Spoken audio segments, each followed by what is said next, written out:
Hello, everyone. Hello.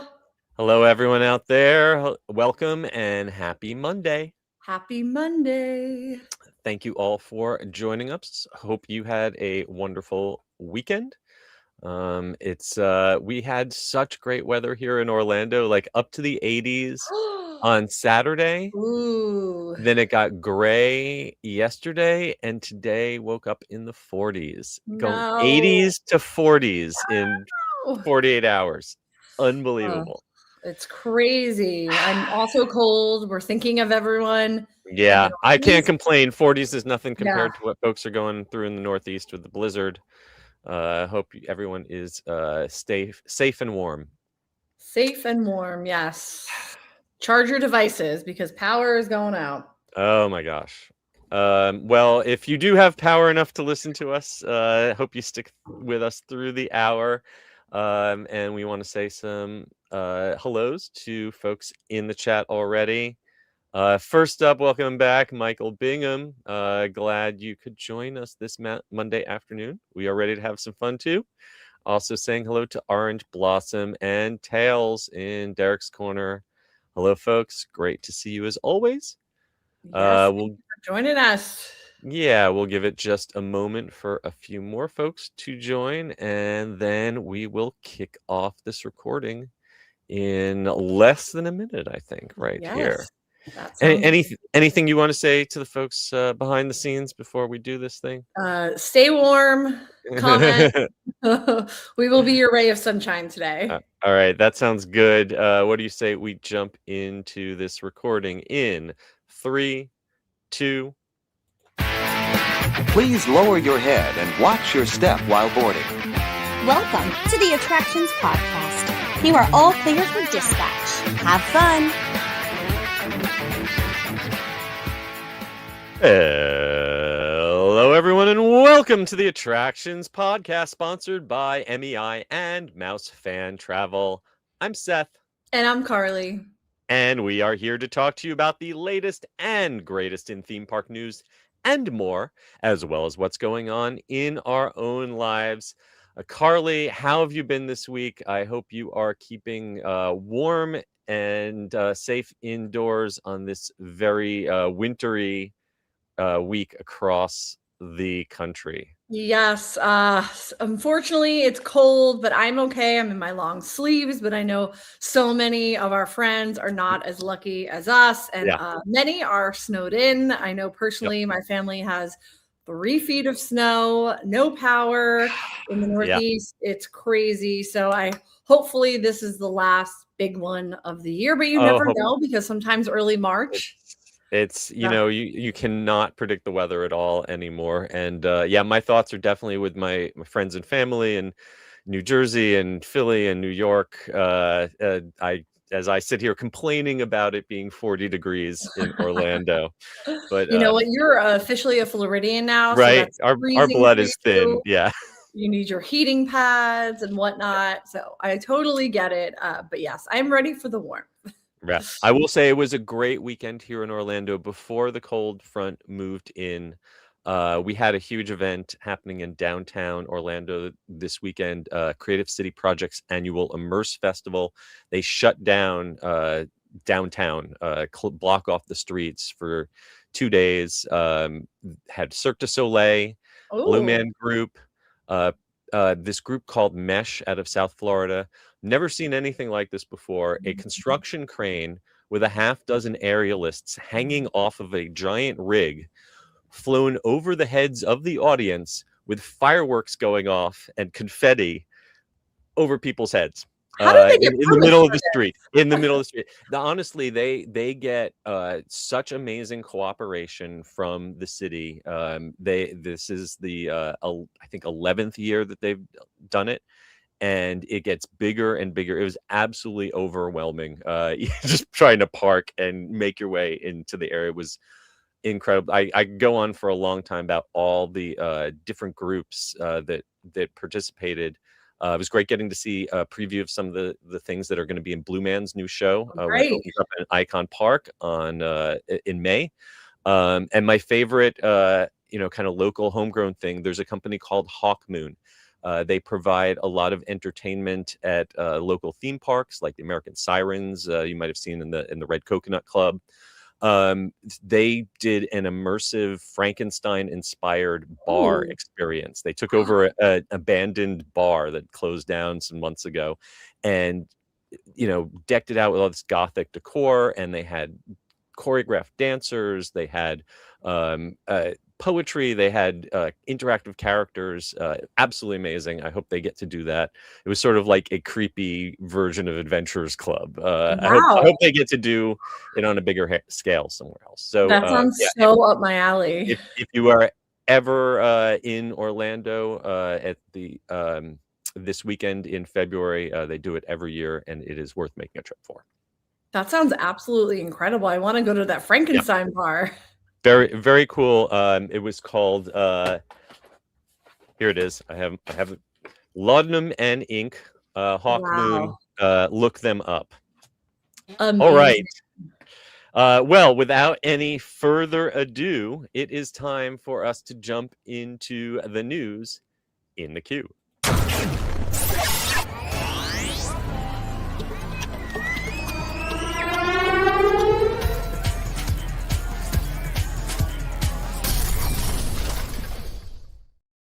All right. It seems a little too early to be talking about the holidays, but we've got some news out of Six Flags. They recently had an earnings call, and we got some interesting tidbits, starting with this one. Six Flags is rethinking their holiday event strategy after it seems like their decision to cancel multiple parks' Christmas events back in 2025 may have backfired on them. Yes.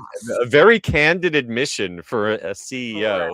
Exactly. And so if anyone didn't follow, we'll backtrack. They canceled several of their major events that they held at different theme parks around the country. They also scaled back some of their events, which was quite controversial because these events are kind of targeted at returning guests, especially season ticket holders, to offer something a little new to bring them in during the holidays for these limited time activations. And these are a lot of these are regional parks that are like the largest park in that area for a short driving distance. And locals have made traditions out of visiting some of these holiday events. Well, last year they canceled Winterfest at Great America, at King's Dominion in Virginia.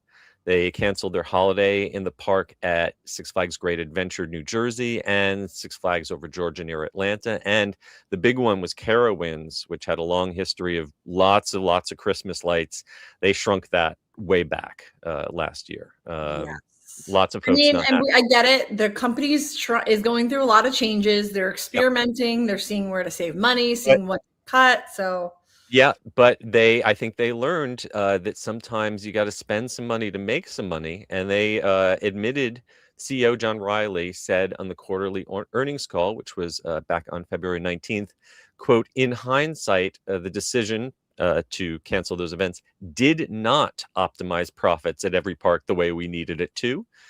And admitted those events can be meaningful demand drivers, and removing them created a self-inflicted headwind in terms of attendance and operating leverage.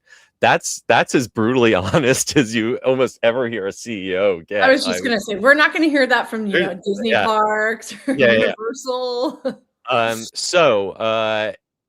They do say, and they talked a lot in this about everything being on a market by market basis. They said that they got valuable lessons from last. So I guess that's a positive way of looking at it. Like we lost money. That's a valuable lesson. All right. Well, they're going to approach seasonal programming with, quote, market specific rigor, clear return on investment thresholds, and tested scale methodology.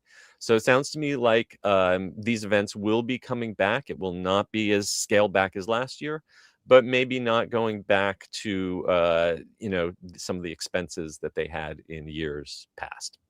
Right. And, in Carowinds, for example, their Winterfest was always super elaborate. They literally built like pop-up bars that were so immersive, kind of what you see from the Miracle pop-up bars across the country.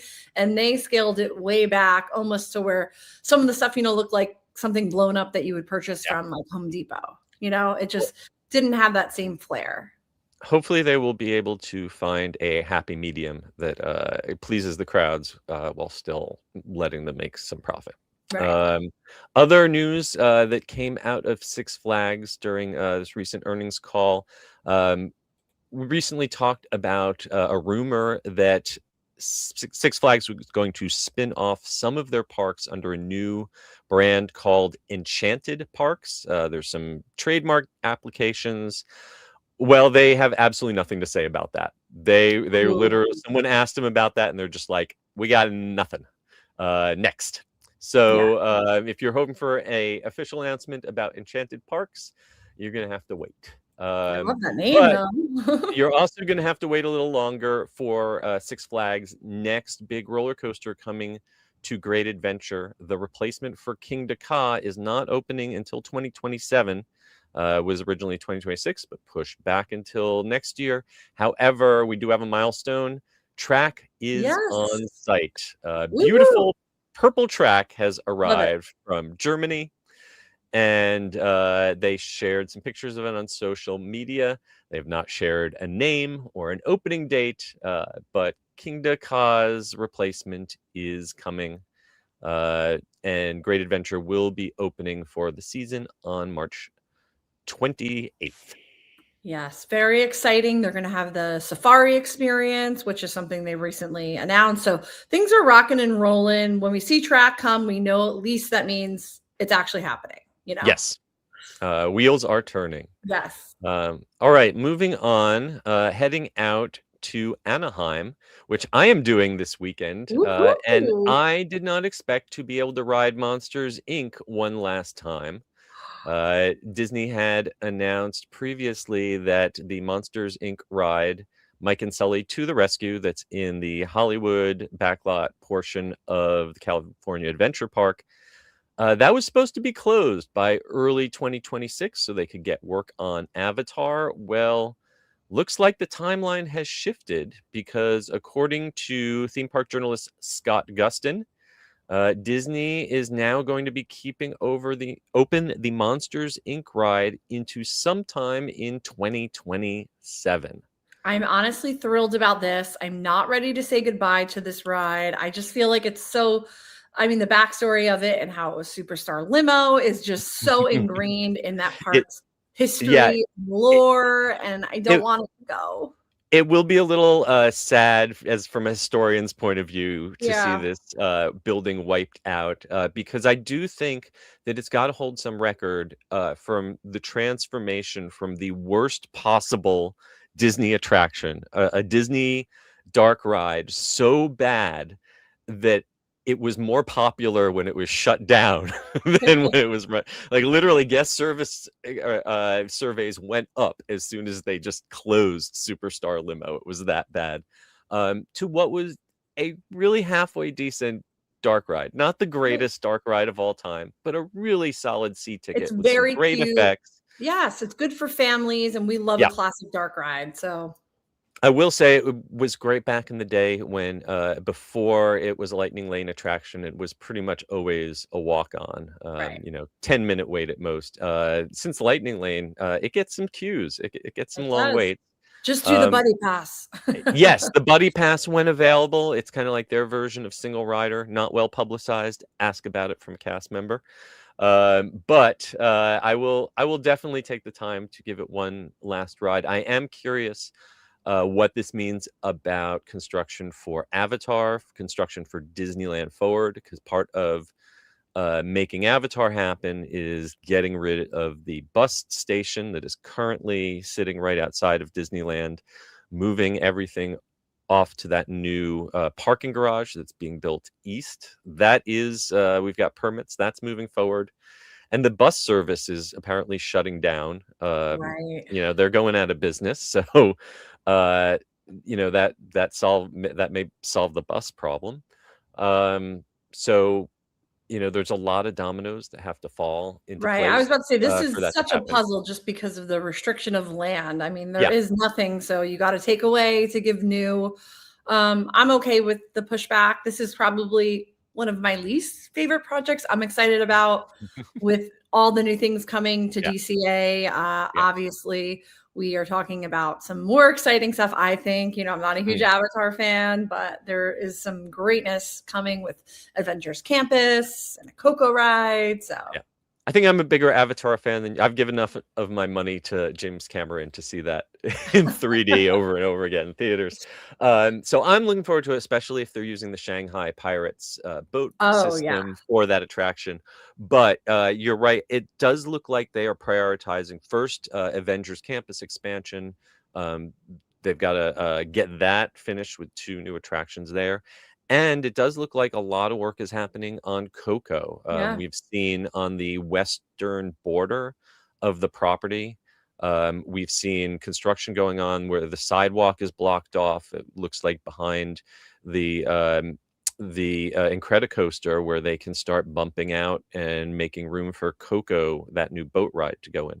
So I think we're going to see those 2 attractions get a lot closer to completion before Monsters Inc. goes down. Honestly, they need to open another attraction to soak up crowds before they can afford to lose the capacity here. I agree. I mean, their kind of hands are tied in so many ways with this project. So it's definitely fascinating to follow, and we'll see what happens. I think I cursed this because I put in my book that it would be closed probably by early 2026. And that's anytime I report something that Disney confirms officially, that makes sure it's not going to happen. Exactly. Maybe you need a crystal ball for your next book. Yeah, or I just put in whatever the opposite of what I think is going to happen. Yeah. All right. Moving from Disney over to Universal. We have a curious little change in some reporting out of Universal. Previously, NBC Universal had said that Epic Universe was going to be expanding, but they kind of did a stealth edit and removed that language. And we can speculate about what exactly that means. So let's rewind the clock back to February 18th.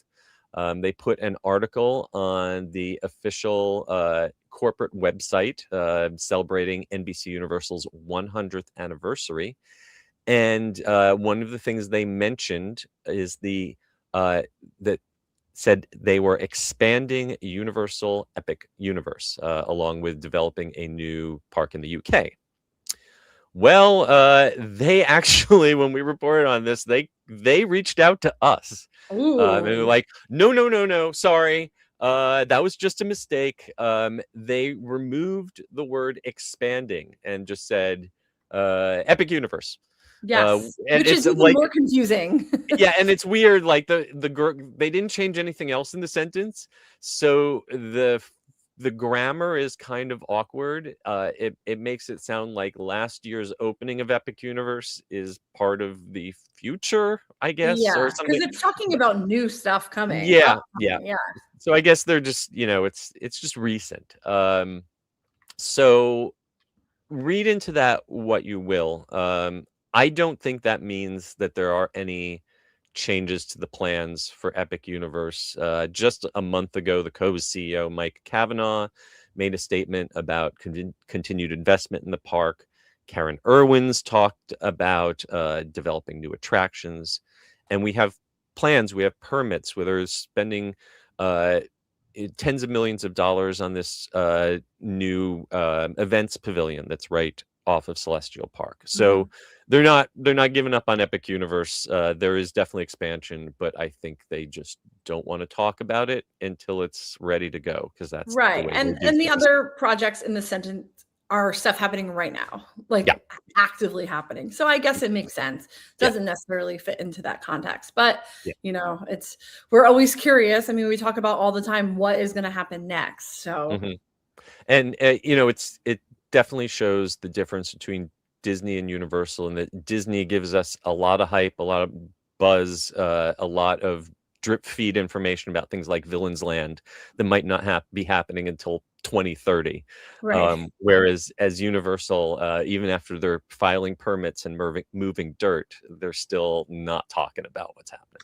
Which I don't blame them because I mean, so many things with Disney have been fully announced, and then we're Mhm. like, never mind, it's not happening, and Yeah. people go into a tizzy. So I get both strategies have their pluses, but I want Mhm. more monster stories. Yeah. So get Oh, working.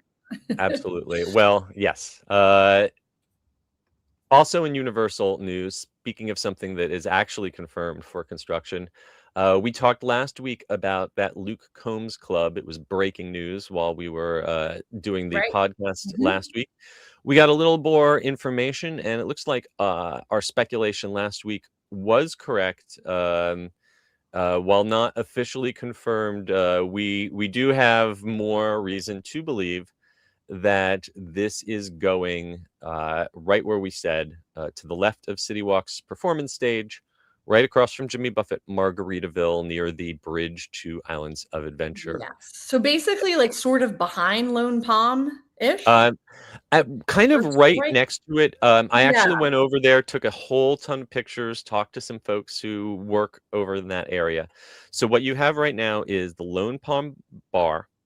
And then if you're moving back towards the center of City Walk from there towards the waterfront stage, next Right. to Lone Palm Bar, you've got like a t-shirt spray painting booth, and a merchandise booth. Right. And then you've got the Shoreline freestanding bar. Mhm. And then you've got the stage.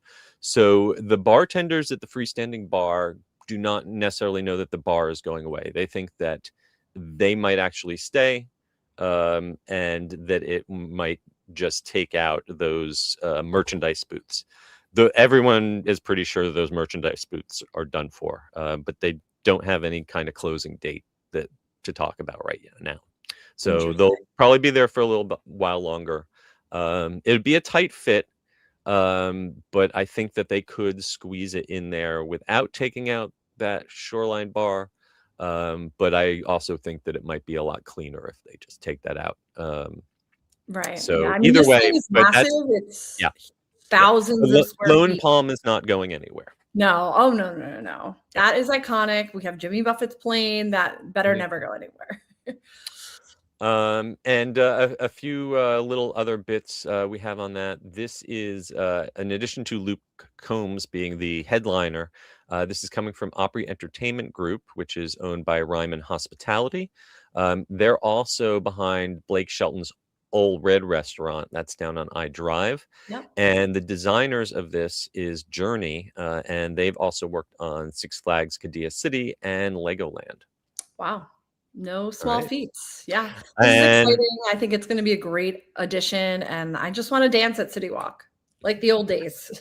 yes, I hope. Finally, in the news, Dollywood is hosting a one-day only themed experience, tied to a new flight going between the Central Florida area and her theme park, Dollywood.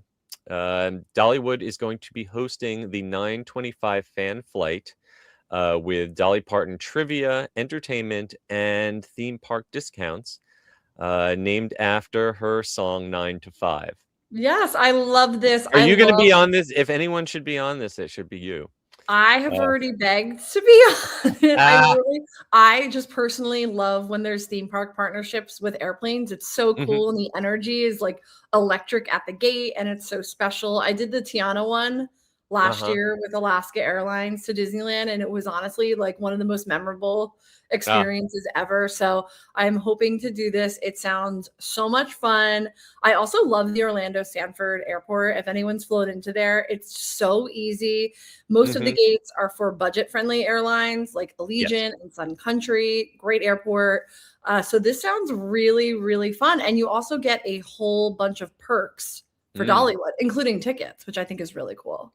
yeah. This is all happening on November 6th.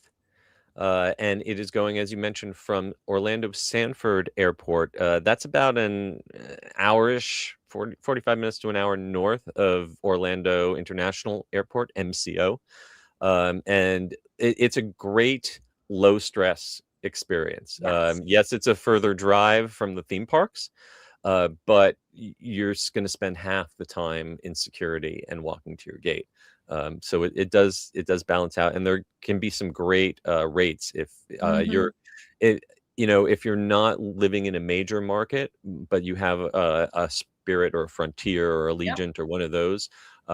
There's some great options, and I don't know how you would get direct from Orlando International to Dollywood, but this will take you right to McGee Tyson Airport, TYS, in Knoxville, which I guess is about as close as you can get.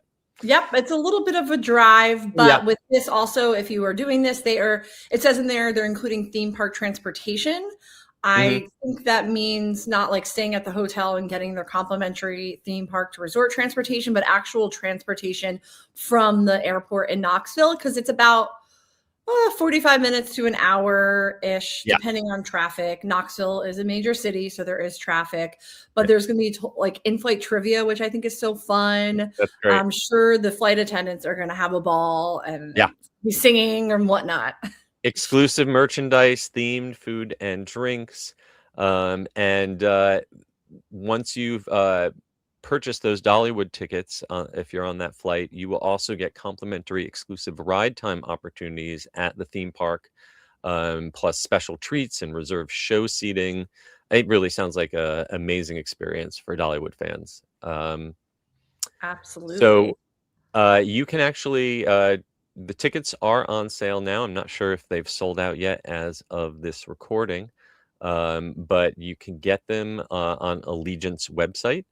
And once you book the plane tickets, then they'll give you a link to purchase the exclusive Dollywood package, which includes discounts on their Dreamore Resort or their Heartsong Lodge, along with food and beverage credits and park tickets and transportation. So really great, great deal. I hope they do it more than just once. Me too. And I will say, I think one of the funniest things about these kind of flight takeovers is obviously this is not like a private flight. Anyone can book this. When I did the Tiana one, the lady next to me had no idea that she booked the Tiana flight. And she, wow. She's like, oh, wow. I didn't expect.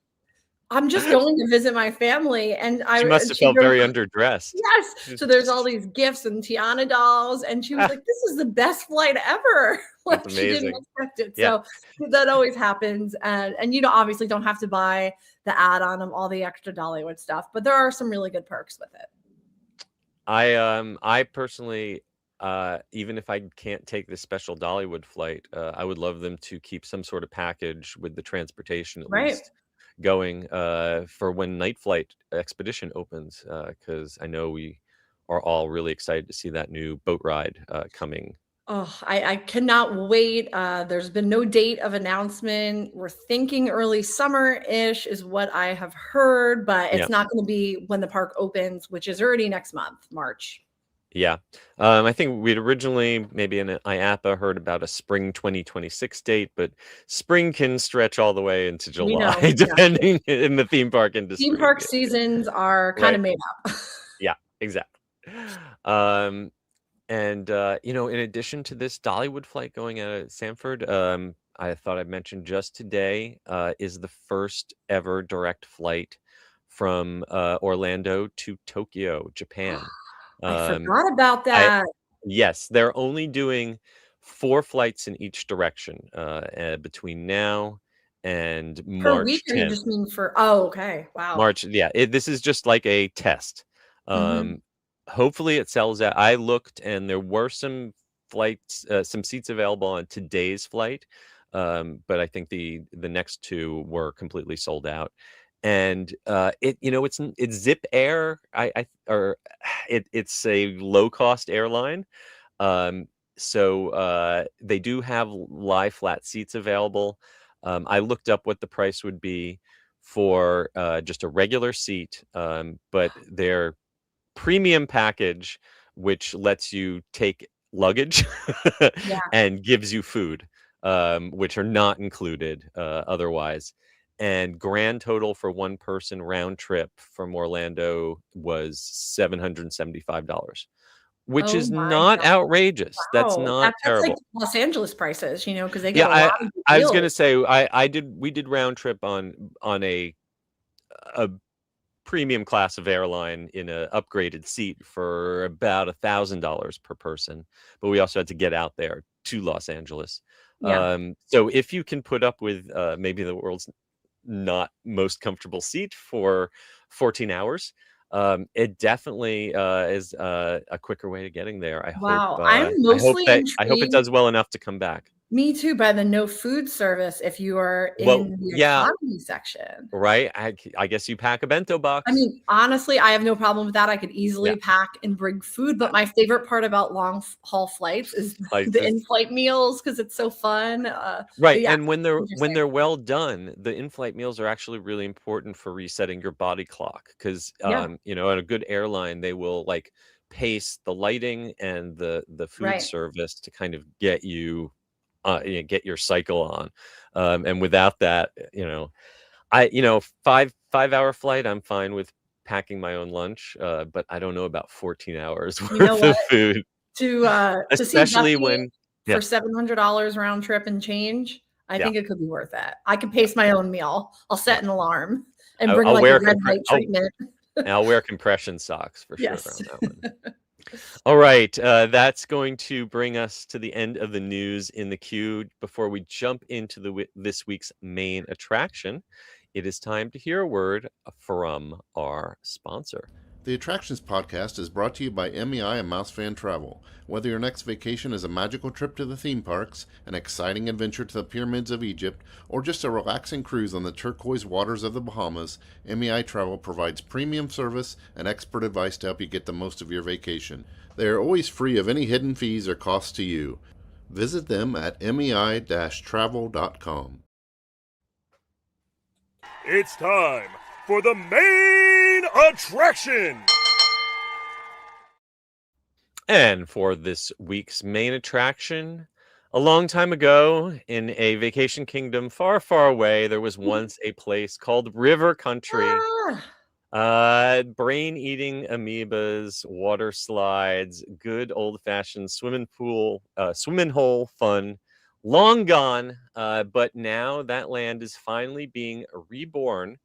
And we have a construction update with progress of aerial photography from our good friend BioReconstruct, showing us Disney Lakeshore Lodge, the new Disney Vacation Club resort that is under construction on the former home of River Country and will open supposedly in 2027 at Walt Disney World.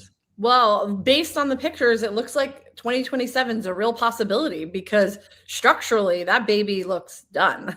Yeah.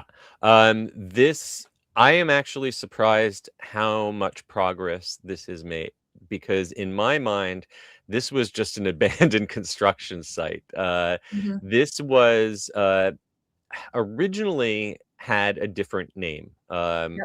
Reflection. River Country was bulldozed quite a while ago because it was supposed to become Reflections, a lakeside lodge. And our publisher, Matt, got a look at the plans for that way back in 2019, pre-COVID. And back then, he thought this was going to be one of the most spectacular hotels that Disney World had ever built. That plan, because of the pandemic and everything, that plan was put on hold. And what we're getting is not quite, I don't think, on the scale as what that original concept art looked like, but it's still pretty massive. This is a huge multi-story hotel, sprawling, definitely on a whole different scale of the Fort Wilderness that's Right. next door. Every time I see an overview shot, aerial shot, I'm really shocked still about just how big and expansive this is. But I will say, I'm really excited for it. I mean, this is prime real estate. You have the boat right there to Magic Kingdom. And just Fort Wilderness is such a hidden gem of so much amazingness, from the carriage rides to Tri-Circle D Ranch. I mean, there's so much stuff that people don't spend the time to discover there. So I think this is a good reason to bring more attention to all the amazingness that is at Fort Wilderness, because cabins aren't for everyone. Campsites are certainly not for everyone, including me. But I love the cabins. I will say the new cabins are absolutely incredible, but this new offering is just going to bring in people, and I think bring awareness to some like really beautiful historic places at Walt Disney World that are still hidden gems. Yeah, it definitely will bring awareness and people. I am hoping that they don't overwhelm the kind of hidden gem charm of some of Right. those things like the Circle D Ranch. Absolutely. But Uh, when you talk to the average Disney World guest, a lot of them don't even know Hoop-Dee-Doo. oh, So absolutely, yeah, yeah. I love this. Um, we do we do think that folks who are staying at this new hotel, it looks like they are going to have a lazy river Yes. in the pool complex, which is a nice throwback to one of the favorite features from River Country. Right. And I'm I, certain there'll be homages to River Country in the mhm, new DVC cabins that opened, I guess, 2 summers ago now. There's a little postcard from River yeah, Country in yeah, the bedroom. So I'm excited to see what little, whether it's a menu item or something that they're going to have that kind of beckons back to. I mean, River Country was so historical. It was like hmm the first themed water park on a large scale in the yeah. US. So the historical significance is really interesting. Oh yeah, absolutely. We wouldn't have a Typhoon Lagoon or a Right. Blizzard Beach or a Volcano Bay if it hadn't been for River. Exactly. Um, we, if you are looking to upgrade your stay, in addition to the multi-story hotel buildings, there's also going to be freestanding villas arranged around what looks like a lagoon. Those will probably be quite nice. Like we mentioned, the pool area, and also, as you mentioned, it looks like they are building a boat dock. And that pretty much confirms that there will be boat transportation to Magic Kingdom, just like they have at Wilderness Lodge. Absolutely. I was wondering about this because the walk is really easy. This kind of bellies up to Hoop-Dee-Doo, which if you're Mm, over there, the main boat transportation for Fort Wilderness is right there. So the walk wouldn't be much, but I feel like a resort of this nature needs its own transportation. But yeah. we're seeing it being built. But if you think about the Island Tower, they don't have their own transportation. You walk, to main Polynesian. But hmm this is, I think, probably a little bit more of a I walk. think, This yeah, is for the stop as well. scale, just Yeah, and just the capacity. I think that capacity just for one sure. one dock servicing Yep. this many people would be not a great idea. We've got photos going back over the history of this project, so you can go to our website, Attractions Magazine, and see how it's evolved. It really is amazing because I can remember going back there for the reopening of Hoop-Dee-Doo Review and walking Mhm. over Oh, yeah. to seeing, they had that construction scrim up and just abandoned. It looked like, a desolate project that was never going to come back, and for it to be so close to completion in a year or so, Right. really exciting. Exactly. And I think we'll probably get to know probably sooner than later. This is a DVC property, so they're going to have to Hmm announce on sales and hmm whatnot, or who wants to buy into it. So I have a feeling we'll know kind of soon-ish a little bit more of a concrete timeline. Yeah. And of course, we will keep you updated on this project at attractionsmagazine.com. All right, that is going to bring us to the end of our stories for this week. Before we go, let's take a look back at folks in the comments. Chris says hello. Hello, Chris. How are you? Me Berenius says hello from Miami. Hello there.